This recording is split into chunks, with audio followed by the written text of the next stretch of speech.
Hey there, it's me. Welcome to my shop. This week I'm sharing a brand new chapter from my book, How to Train Your Dragon, Moon Rising, The Secret of the Marmalade Machine. Join Hiccup and friends for a mysterious adventure that takes them to a mysterious island and has them facing off against a villainous pirate, a sneaky, sly, slithering one. But what I love best about this story is that it's filled with friendship, courage, compassion, and some exciting plot twists. So grab your marmalade sandwich, settle in, and enjoy Chapter 3. The Marmalade Plot.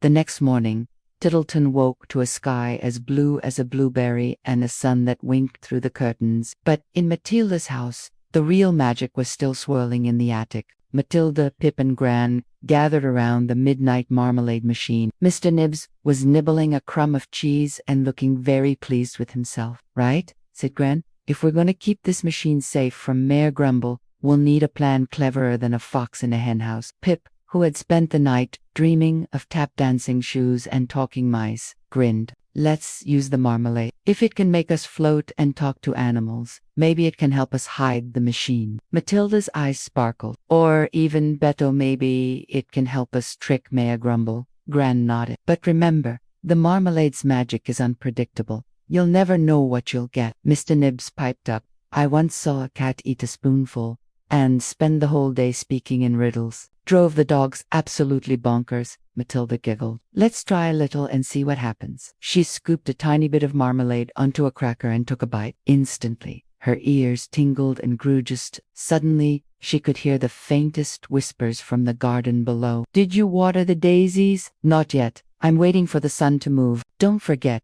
the snails are planning a parade at noon." Matilda burst out laughing. "I can hear the flowers talking." Pip tried a dab, and his nose twitched. "I can smell every breakfast in Tittleton. Someone on Maple Lane is burning toast." Gran smiled. "See, the magic finds what you need most. Now, let's think, if Mayor Grumble comes snooping, what can we do?" Mr. Nibs scurried up to the window. "He's already snooping. Look." Sure enough, Mayor Grumble was lurking in the street, pretending to admire a lamppost while peering up at the house. He wore his usual scowl and a hat that looked like it had eaten a lemon. Gran's eyes narrowed. "He'll be knocking on our door any minute. Quick, children, hide the machine." Matilda and Pip. They tried to lift the machine, but it was heavier than a sack of potatoes. Pip's shoes started to tap again, and Matilda's ears wiggled with every sound. Suddenly, Gran had an idea. "The old wardrobe. It's big enough to hide a dragon, let alone a marmalade machine." With a heave and a grunt, they managed to roll the machine into the wardrobe, tucking it behind a pile of moth-eaten coats and a hat with a feather. So long it tickled Pippa's nose. Just as they finished, the doorbell rang. Ding dong, ding dong. Gran straightened her dressing gown and marched downstairs, Matilda and Pip peeking from the landing. Mayor Grumble stood on the doorstep, his eyes darting around like a pair of nervous beetles. "Good morning, Mrs. Mudge," he said, forcing a smile that looked more like a toothache. "I was just passing by and thought I'd check on you. You know, for the good of the town." Gran raised an eyebrow. "How thoughtful." "We're just fine, thank you." Mayor Grumble sniffed the air. "Is that oranges?" "I smell lemons. And is that a hint of magic?" Gran chuckled. "Just my famous breakfast marmalade. Would you like a taste?" Mayor Grumble's eyes lit up. "Don't mind if I do." Gran handed him a slice of toast with a dollop of ordinary marmalade. She hidden the magical jar in her pocket. Mayor Grumble took a big bite, chewing suspiciously. "Delicious," he said, though he looked disappointed. "You haven't seen any unusual machines, have you? Or heard any strange noises?" Matilda and Pip held their breath. Gran smiled sweetly. "Only the usual creaks and groans. This old house is full of surprises." Mayor Grumble peered past her, trying to see inside. "If you hear anything odd, you'll let me know, won't you?" "Of course," Gran said, ushering him out.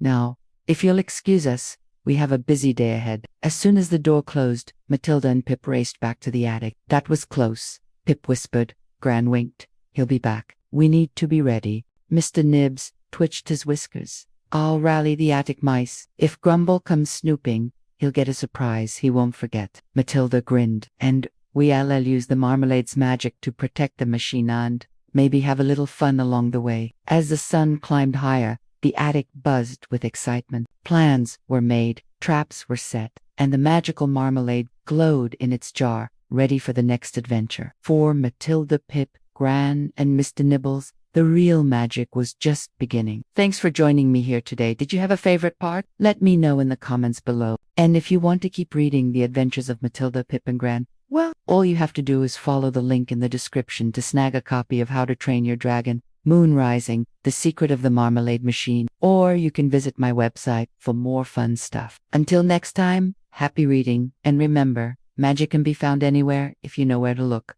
Bye.